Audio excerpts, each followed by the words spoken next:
cannot think less than winning things. So you said that. So question marks on the board, on the players, on you, on Arteta, if things are done or not done. Likewise, if things work, praise. What's your promise to the Arsenal fans with the transfer window still open? Promises are a comfort to an idiot. We will keep working really, really hard for them. Sounds like me and Football Manager. So yeah, that's Edu doing his thing. Kroenke spending. I mean, Arsenal putting in work with the propaganda in it. The Kroenkes are spending at Arsenal doesn't matter. Putting in work, blood. Hit the like button for DG. Been putting in mad work. I appreciate that. Edu moving like Adam with Paige, promising her the world. I hear that. It is where it is. Top. Go now. Come on, bro. I'm excited. We needed this. You know, like I always say, lie to me. You know, if this works, it works. But right now, I'm feeling good. Bro, I needed this on a Monday. I needed this. What is this as well, people? Gabriel, I don't know what this is. Arsenal's introduction, the humility, the fire, and the goals, people. Scrolling all the way down. He has a goal-scoring instinct. We know that. Holding has said, I think he'll be a great asset to us. I think there are times in the last 2 years when we had spells where we lacked goals, and I think he's someone that can fill that, even if it's just a scrappy one where he tucks it in at the back post. We say Lacazette couldn't even get there. It's a goal. They're important. And when you look back over the season at how many points you get from those type of goals, they can make the difference. So I think it will be a huge positive for us this season. That's true.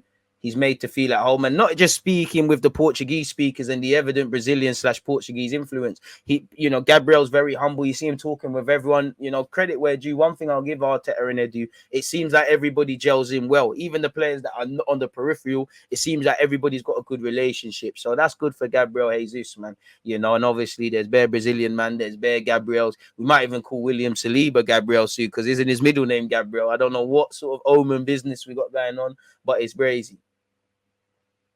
And Edu's obviously flown out with the team to Orlando. And that's actually the thing I like the most when Edu initially signed for this club. Because I think we was going to Dubai them times. He said, I love the part of it. So yeah, man, give Marquinhos time. And obviously Jesus is a big bro to all these guys. You're 25, but you can tell Jesus. You can tell Martinelli so much. You definitely could take, that's little bro really in Marquinhos. So do your thing, man. And obviously, he's a very good person. So, again, we know this. He's evolved since Mikel Arteta has worked with him. That was 2.5 years ago. He's matured a lot. Obviously, a lot of things has changed in his life. He's a father now and he's engaged. Almost 4 or 5 years of experience at that level to play in the right way, to win when only winning matters. That changes and that clicks something in your brain. He is a natural competitor. My man's from Brazil. And I love all the scenes where he's saying, Yerry Mina's talking a lot of shit. I'm loving this, man. I'm loving hearing Edu and Jesus swearing. I love this, what football's about. I think it's got 2 PG even on my channel. Oh, DG, mind your language. I know it's child friendly and I know I'm very well spoken, but come on, man, this is football. You lot should hear me Sunday League. I got the biggest potty mouth going, and I'm one of them. I get in trouble with the refs. I love a fuck off ref, man. What did you say? Fuck off ref, man. Say sorry, no. Like, come on, you're not my mom. What do you mean? That's probably why we get 4-game bans and sin bins and things like that. It's not good, man. He's a natural competitor. The first impression of him is that he's a winner. I'd say stands out the most. Says Holding. He's been there, done that. He's won things at club level and international level. You can see the desire and sharpness in training. Bro, he came into the football thing late. We've all seen the images of him like painting the streets or whatever for the World Cup in Brazil. He's playing for every one of them guys that had the same dream as him in Brazil, but I don't know, have started drug dealing, have hit the jailhouse. Not everyone can be footballers and not everyone can go. We know how this thing is set in it. He's playing for deeper than football, and that's the sort of thing we need. And that's how all of them should have it. Whether you've come from Brazil and the favelas and that, or similar sort of parts, or you've come through our academy. You're playing for everyone who couldn't. You're playing for yourselves. You're playing for everyone who couldn't. You're playing in a position where You're in a 1 in a million. You're playing professional football, but the only way is down. Arsenal, every breathing hour of the waking day and working day, we should be looking at improving the squad. So you should always fight. As you always hear me say throughout the season, play for yourself. I want you to play for the fans, for the club, for the manager, for the badge, for all of that. But if you cannot play for yourself, and you're going out there, you're waking up, going in the shower to be a professional footballer. If you cannot play for yourself, you can't play for a next man or woman, really and truly. So, yeah, he's not a conventional 9. Hey, can you score them goals, broski? I need them conventional number 9 goals. All the other stuff, do all of that in it if you want. He said, you know what? I've played with Mina before in Palmeiras, and we were so close. And after, I don't know why he started to touch me, to pinch me on my chest, and then talking shit. I don't know why, for what reason he did this. At the end, I'm not a kid anymore. I went straight to him as well after he won the game, and that's all that matters. Big him up. We know he's not a conventional nine. No one cares about Julian Alvarez at City. From an Arsenal perspective, that's great for them. We know Jesus can play in a number of roles where we can play off the left, off the right, up front, and that means we've got a lot of good options. That doesn't rule out another striker coming in, or Martinelli playing up front, or Eddie and playing up front, and Jesus starting on the wings, or vice versa. Or just, you want to see interchanging from all of them. So Lacazette has a lot of similarities with Jesus, but Jesus can do that and more. We're not going to have to overcompensate. We know he's a star. You're definitely a star here. You got the streets, bro. You got the streets. The Kroenkes are spending at Arsenal. Doesn't matter why. I mean, money's been spent. Yeah, I expect you to do that. The vision they have, the commitment, the level of understanding of the sport in general is fantasized. Fantasizing, I don't know. I could tell you I've never seen ownership at that level so committed, so close and engaged to bring this club where we want. It's like cap, but it's cool, man. It's cool. Everything's working. It's cool. It's cool. I think before we could have a perception of what they were, says Arteta, I think it's completely changed. I think that's been shown with facts, and that's fair play. Their presence here as well. Something is to be here. Something is to be here. The way they were, I guarantee you, they are fully committed, engaged, and really looking forward to taking this club to the top. I mean, they've given you a new contract, and you seem that you've got a good relationship with them, so of course you're going to say that. But you know, we can criticize them. They've spent money. The last 2 years, I don't think it's been on the Kroenkes why we haven't been in the Champions League. I think if we don't get Champions League football this year, it's not because of them. They've given money, they've given a new contract and given clarity. They've kind of, in a nice way, my biggest problem is that sometimes when novices are left to their own devices, there's a problem. But they're not. Oh, one thing I do like about the Kroenkes, you would like to see their presence felt a bit more, but they're not overbearing on the, some owners sign players. They're not doing that. They're kind of giving you your thing to do what you're doing. I like that. So credit where due. Hopefully with them winning Super Bowl and Stanley Cup, they can see what Arsenal could do with this thing, really and truly. I'm hearing them gassing American Arsenal fans about signing Bellingham, and that's a madness, people. Meant abandoning their self-sustaining model, although the pandemic would have forced them to do that anyways. But this expenditure is something that needed to happen. If you look at how other teams have done it and where they were, there is a transition moment where that curve has to change at some point. Look where we are investing the money. We are not spending the money. We have made big investments, but investments for the future with huge talent and a lot of performance. Possibly in the future, we have to do something to have a squad that can sustainably be financed by itself. That's the objective. Shout my guy Frimmy, man. Lovely to see him traveling with Arsenal movie settings. If Arsenal are to return to a self-sustaining model, they need the additional revenue provided by the Champions League, and specifically the qualification. They must speculate to accumulate. They may need to speculate simply to start breaking even again. That's true. And they have opened up, there's been redundancies. There's been a lot. They have been spending money. We can't get away with that.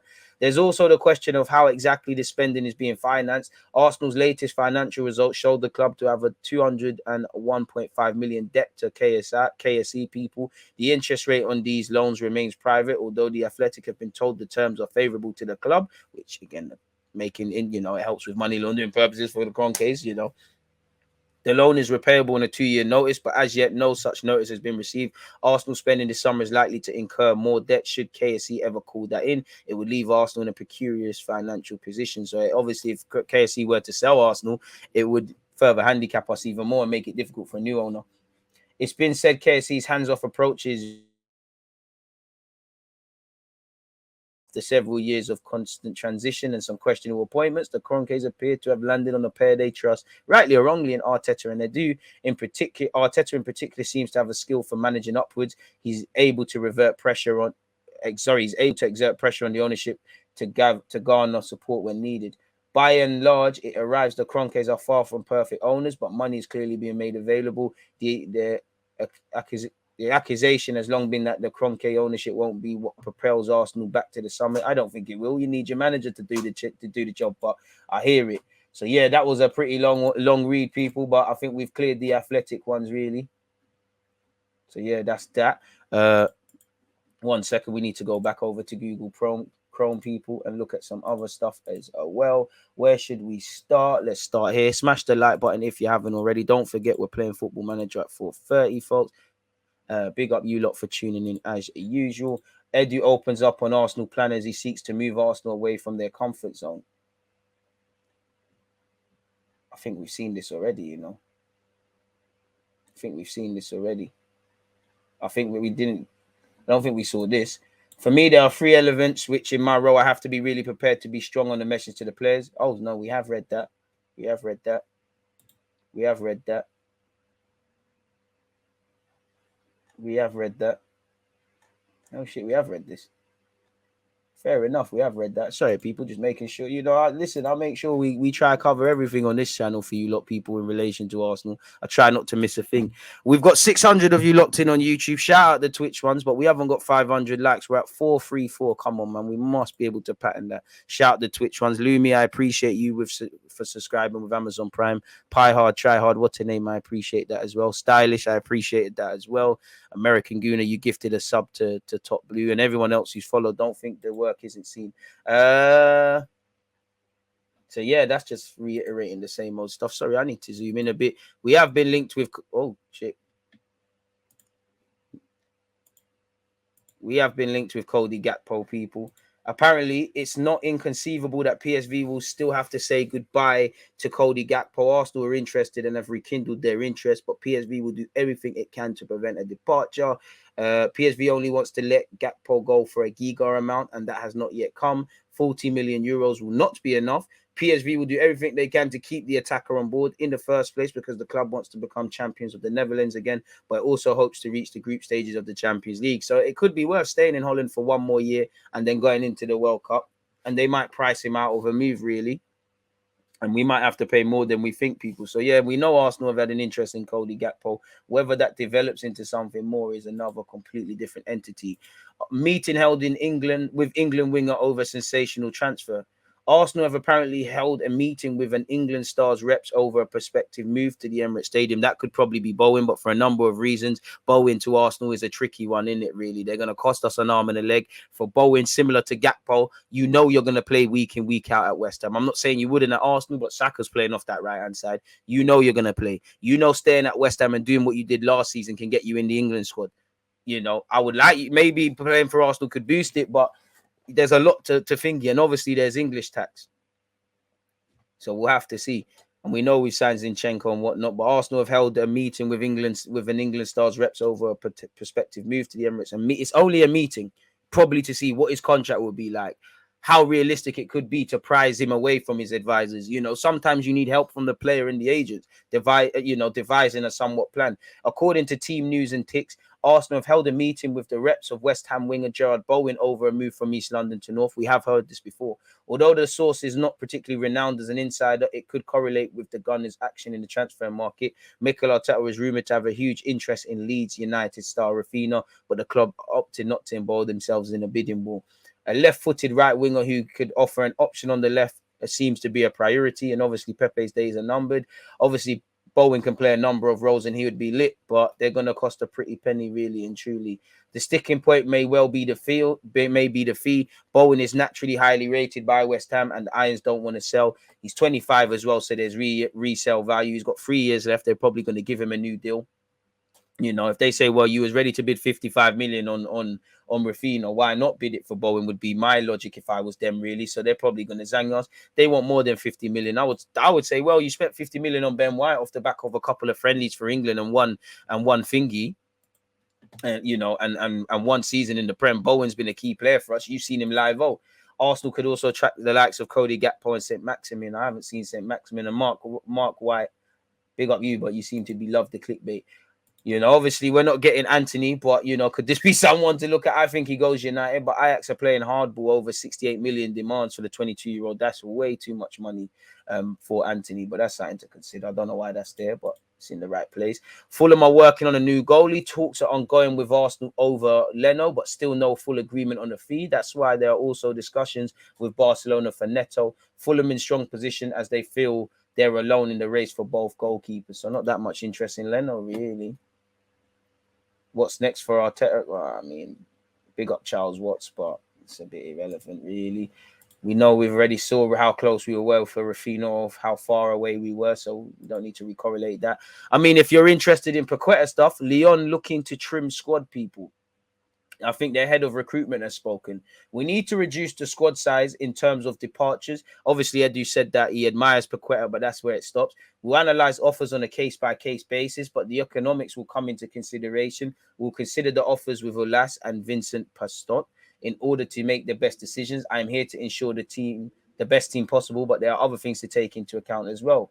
And obviously, that could mean something for Paqueta, which he said, we are prepared for every eventuality. Yes, there are some question marks leaving. They have understood that they would maybe have less game time than others. They're looking at options like us to be able to play elsewhere. That position centre back is one to reduce, just like centre mid. We know this. On was moved to Batiste. That hasn't moved much. We're on standby, but it has moved a little anyway. So make of that what you will. This just reiterates Cody Gakpo hype. In relation to Marquinhos, Edu allegedly said he needs to adapt and enter this process. We have to be calm. I told him and his family that we've projected him. We'll take care of Marquinhos.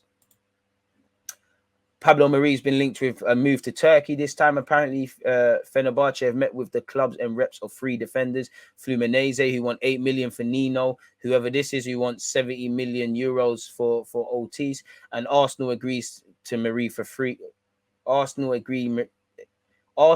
agrees to hire Marie for free. His fee is 5 million. So I think that means translates done them a tough one there, but that means 5 million quid, which is a loss.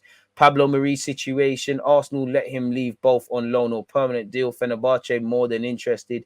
Jarrod Jesus wants him. That's a former coach of him. Other clubs looked at him. Valencia, good relationship with his camp. AC Milan had informal contacts last January. And he's in talks with Fenerbahce over a move, people. So hopefully the 28-year-old can be moved on in some capacity, people. You hope so. Expensive. You spent 14 million in total. He only made 15, he spent 14 million in total. He made 15 appearances at Udinese, probably close to as many he appeared for Arsenal, really. So it's not just the big money Pepe, it's other things. I mean, we've spoken about Cody Gakpo a number of times in the last couple of hours.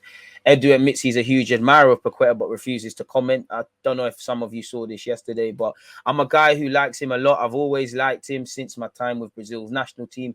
He's had a great season. He was considered the best overseas player in the French league. But today, there really isn't any kind of talk. There's only admiration for a player because the squad today is in a position he plays, I think, very well served in this regard. So, yeah, man, probably not. Balogun was linked with Thingy, a move to Reims to replace Hugo Ekitike. We spoke about that on the last stream. Go and check out the last stream I done this morning. Arsenal have offered Saka 150 allegedly. Arsenal and Juventus reached double agreement during our Melo transfer talks. We're bored of this, people. Allegedly Arsenal and Juventus are making strides. I think Arthur Melo is the last option. If we can't get Telemans, then we might go and get Arthur Melo. And it just seems like it's forced with agents and things. I don't think any of you believe this either. So it's boring, isn't it? 1 minute it's us, then it's Roma. I mean, it seems like we've passed this. So I don't know what's going on there. I mean, I think we've seen this with Edu. I was not trying to miss out any of the Edu comments. Big up Don Draper. Apparently, Leno and Tavares, well, this is just reiterating it, people. Atalanta continues to work on the transfer market, and it seems like he could be joining them on a dry loan. 1 minute he is also linked with Napoli as well. Once again, Arsenal have a meeting with West Ham winger Jarrod Bowen's reps next week. The mystery winger's target is not just a one-man list, and Arsenal exploring options. This won't be the first time Arsenal have met Bowen's camp. Has anything else arrived in the last whatever? Well, so I think there's something here, people. This is why we make sure we're looking at other transfer bits and pieces, people. So yeah, we would have missed that. We can close that. Apparently, and we did hear Leno was putting pressure on Arsenal to lower the transfer fee. Maybe Arsenal are just saying, you know what, some money's better than none, innit? Arsenal lower Leno transfer demands as Fulham talks progress. Arsenal are progressing in negotiation with Fulham over the sale of Leno for a fee of 8 million. I'm not going to lie to you. We need an absolute fat sell-on clause, because if Fulham go down, is Leno going to be playing in the Championship? I don't know, but we need to make sure. And if another club in the Premier League says we'll take Leno after Fulham, I know he's comfortable in 10 million for Leno, but it's now believed the deal worth approximately 8 million could be struck. Leno is open to a move to Fulham, and he's keen to stay in London and continue playing in the Premier League. He's also got aspirations of the World Cup. So yeah, man, hopefully that means people can leave. What's this? Sky Sports News Roundup. linked with some tired dons, boy. I can't lie, forget all of that. Let's see what this is about. Arsenal and Arsenal and Man United fighting for Milinkovic-Savic. Arsenal found an Arthur agreement. Arthur drops hint. PSV have sent a message to Arsenal over Cody Gakpo. Arsenal have been told that PSV would only consider selling Cody Gakpo this summer should they be offered a huge fee. So unless we get zanged, we just saw that about Leno. Pablo Mari is 1 minute it's a loan now. They're paying a loan fee of 4.2 million. That's decent. I mean, at least he's fetching back some of his transfer fee, which we shouldn't have thinking. Apparently, Osimhen has slammed transfer rumors. Apparently, he had a bust up with the Napoli gaffer. And I mean, Osimhen's not going to sign for the Arsenal, so I don't care. Arsenal have allegedly found an agreement with Leno. Pepe's dropped a hint about his future. He said, I worked hard during the summer, changed a lot of things. I'm focused and determined with Arsenal and my teammates. So it's just reiterating the same old tosh in that regard. Should we see what's been said on this outlet? It just seems a Leno and Marie thing. So yeah, as long as we can make some movements around outgoings, why not, really and truly? Shout out Talking Highbury. What have you lot got? Pardon me. Allegedly now, Marseille and Real Sociedad have both also been interested in Nuno, but Atalanta are now viewed as the favourite to complete a deal for Nuno. Tavares says that. We just spoke on Leno. Should we see exactly that? Because what has SR Collins said there? I mean, I'm sure I DM'd him to try to get an interview, and he did not say anything, people. Let's see what that's saying there. Arsenal in talks with Atalanta over Nuno Tavares loan as Mikel Arteta seeks to trim the squad. There are discussions with Atalanta over a move for Nuno, who could struggle for minutes this season, which is needed, but there could be a reality where Zinchenko and Tierney are injured, really, and you don't want to see Saka go back over there. Marseille and Real Sociedad have also both been interested, but Atalanta are now viewed as the favourites to complete the deal. The 22-year-old is open to the move, provided it gives him the opportunity to gain experience and play regularly this season. Good on you, really. Big up, Doc. Let's see what you've got. Big up all the Arsenal accounts that try and make sure they house everything in one place. According to Dutch football analysts, PSV should try to keep Gakpo for another year, but it'll be difficult to fend off interest once Champions League qualifiers are over. Arsenal leads are actively interested. Fair enough. Let's see what Martin Odegaard's also said there as well. I ain't read them comments. Dharma Sheffer said, I don't think Arsenal finish in the market. They're ready to spend 40, 50, 60 on Rafinha. Arteta has imitated to Jesus that he is the long-term striker. What that means is that Arsenal still want a right-sided attacker. Fabrizio Romano has said, I think Sane is a player to watch in August, maybe because at the moment, Bayern are keeping him. I think they will not sign a new striker. I mean, they've signed that Matthias Tell brother, but also Gnabry extending the contract. Coleman, these players will stay. I don't know what that is, but let's see what's going on there. I mean, we all know it's too little for Leno, but we're at where we're at, innit? Arsenal have torpedoed the Bellerin transfer by standing firm on their valuation, and Betis are struggling to pay the amount needed. Bellerin is willing to take a wage cut, but little use unless Betis can agree a fee. Betis need to sell first. And again, we're in all early August. In fact, we're not there. There's a lot of games to be played. Still a lot of games. 5 million euros. Big up my guy, Giles, as well. For about 2 million in Jan. Now it's 5. That's about 7. We signed him for 14, excluding his wages. We're kind of decreasing the L. It's still an L, but you get me. The L is kind of being thingy patterned up, and that might be stuff where Pablo Maria is contracted until 2024. We're seeming like that's a next season problem sort of thing. We're parking that off, so we have to see what's going on there. What's his 54.8 star? Now one to watch next month at the Emirates. Let's see what's going on here, people. Arsenal are interested.